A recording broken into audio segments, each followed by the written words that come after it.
There are rifles so obscure and exotic that most are unaware they even exist. They're not ordinary pistols or rifles, but high-tech concepts, historic firearms that dictated conflicts, bizarre experimental models, and antiques. Some genius, some flops, all intriguing and unforgettable. From James Bond-esque rocket-firing pistols to behemoth cannons mounted on boats to hunt ducks. They're not weapons, much less guns, so much as they're stories, imprisoned in steel and wood, and occasionally raw insanity. Now sit back, because today we're counting down unusual and legendary firearms that will totally blow your mind. Let's get going. Starting things off, we have one of the most bizarre handguns ever created, the Gyrojet rocket pistol. Now, unlike all other pistols you've ever heard of, the Gyrojet did not shoot bullets. Instead, it shot little rockets. Yes, you read that correct. Small little rockets the size of a lipstick tube. The concept behind it was sort of brilliant.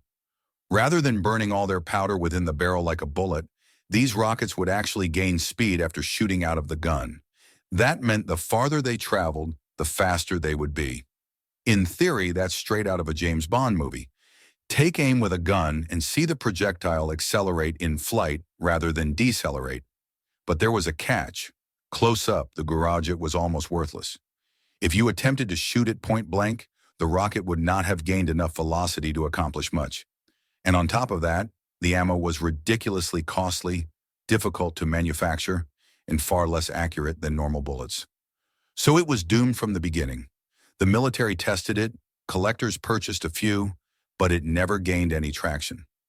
But to this day, the Gyrojet remains one of the holy grails among gun collectors.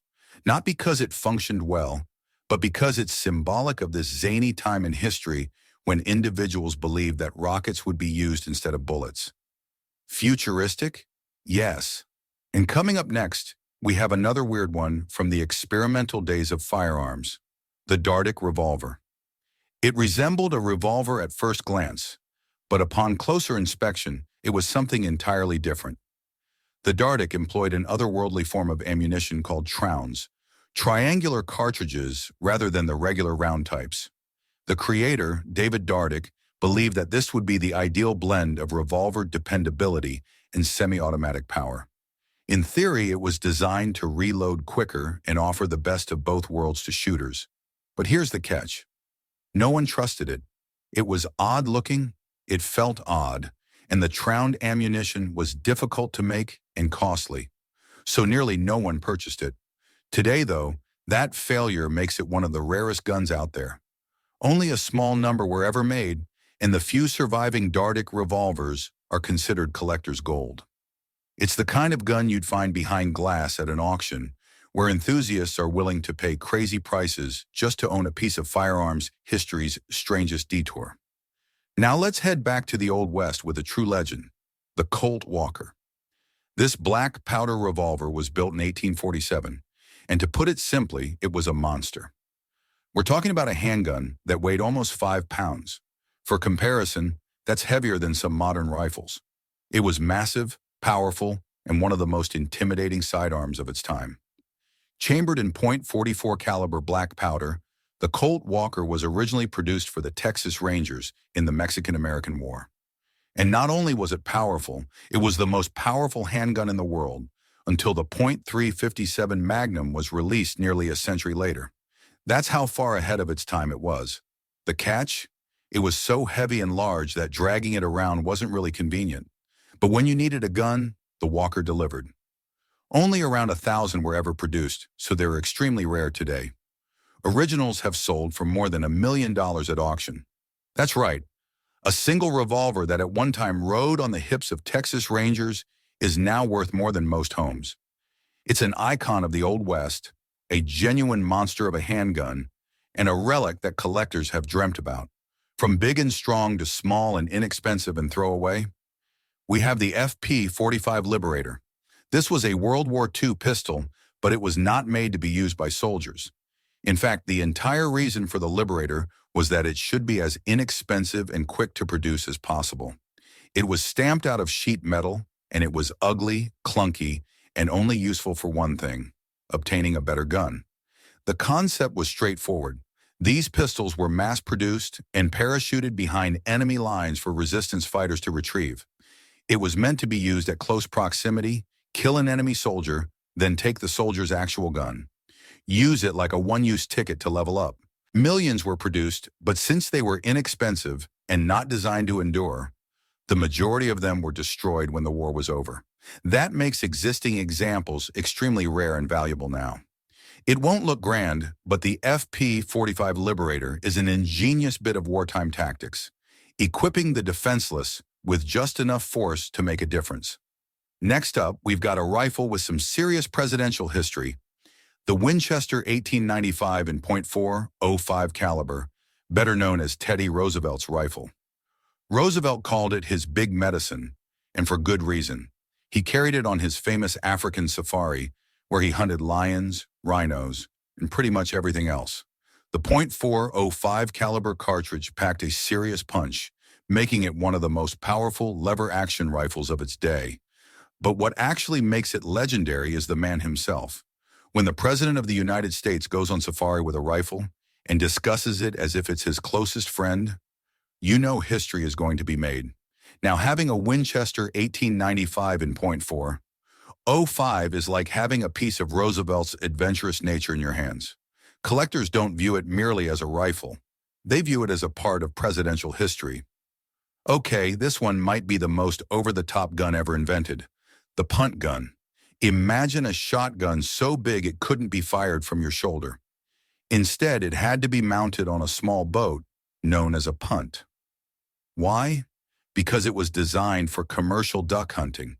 A single punt gun blast could kill 50 birds at a time. That's how effective it was.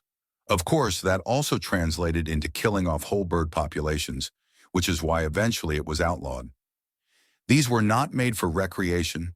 They were industrial devices, created to bag as many birds as they could with a single shot. Today, surviving punt guns are museum-sized relics. They're not something you'd ever see fired anymore, but just standing next to one is jaw-dropping. It's like looking at the shotgun equivalent of a cannon. Now for something completely different, the Apache Revolver. This small firearm was the ultimate pocket assassin's gadget. It was not only a revolver, it was a folding knife and a pair of brass knuckles too, all in one. That's correct. You had a gun, a blade, and a fist weapon in one neat package. It was particularly favored by late 1800s French gangsters, who were fond of it because it could be concealed and used in all sorts of dirty, face-to-face encounters. The revolver itself wasn't that powerful, but when you paired it with the knife and knuckles, it was a vicious multi-tool for street combat. Today, the Apache Revolver is scarce, odd, and just plain frightening. It's a gun that makes you appreciate just how imaginative and lethal people were when they were designing guns in the 19th century. Let's discuss now one of history's most significant firearms, the Sturmgewehr 44, or STG-44. This German firearm is commonly referred to as the grandfather of the contemporary assault rifle. In World War II, it pioneered concepts that would further develop into the rifles we continue to use now. It employed intermediate cartridges larger than pistol bullets but smaller than standard rifle cartridges. It also featured select fire capability, i.e., it could alternate between semi-automatic and full automatic. Sound familiar? That's because those principles are the very ones you see in contemporary rifles, such as the AK-47 and AR-15. The STG-44 was the template. It was revolutionary, but too late to alter the course of the war. Nonetheless, the influence it has had on gun design cannot be overstated. Surviving wartime models today are extremely scarce and typically sequestered in museums or private collections. On the luxury end of the spectrum, let's take a look at the Holland and Holland Royal Double Rifle. This isn't a gun, this is art. Made by one of the world's finest gun makers, each rifle is handcrafted, fitted by hand, and frequently adorned with intricate engravings. They were made for hunting large game in Africa and India, and were favored by royals and wealthy explorers. But here's the twist. These guns are priced at the cost of a house. Yes, we're talking 6 figures for one gun. For collectors, however, it's not only about power, it's about prestige, craftsmanship, and having something that is as much jewelry as it is a gun. If you ever get to hold one, you're holding centuries of tradition and skill in your hand. And lastly, we conclude with the gun that revolutionized war forever, the Maxim Machine Gun. Developed in 1884, the Maxim was the first genuine automatic weapon in the world. It used the energy from the previous shot to cycle the following round, meaning it would continue firing as long as you kept your finger on the trigger and had ammunition. For military forces that had been operating bolt-action rifles, this was revolutionary. The Maxim was employed in conflicts worldwide and became notorious in World War I, where it transformed battlefields into killing grounds. It was that efficient that almost every significant country rushed to implement their own variants. Original Maxim guns are nowadays scarce and historically invaluable. They don't only symbolize firepower, they symbolize the day warfare crossed over into the modern world. And there you have it, 10 rare and legendary guns, every one of them with a crazy story to tell.